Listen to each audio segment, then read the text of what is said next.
আমরা প্রতিটা পুরাতন বছর যাওয়ার পরে নতুন বছর আওয়ার আগে আমরা কই যে আজকে প্ল্যান করবো, শুরু করবো, নিজরে চেঞ্জ করবো, নিজে কিছু একটা করবো।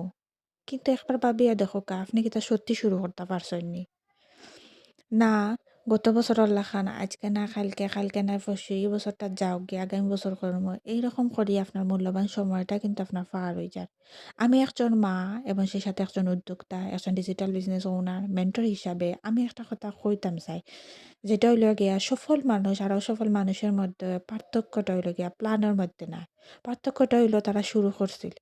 শুরু করার মধ্যে যে কাজটা আপনি গত বছর করার কথা চিন্তা ভাবনা করছিলা কিন্তু ভয়, কনফিউশন আর আলসেমির কারণে শুরুটা করতে পারছেন না। এই বছরে যদি এটা সেম জিনিসটা করেন তাইলে পরের বছরও আপনার গল্পটা একই থাকবে, আপনার জায়গাটা, আপনার জীবনটা, আপনার রাস্তাটা কিন্তু চেঞ্জ হইতো না। তাই আমি আপনারা এরকম আজ থেকে শুরু হরকা এবং আগামী নতুন বছর আওয়ার আগে আপনার সাফল্যর গল্প আপনি লিখতে পারবা।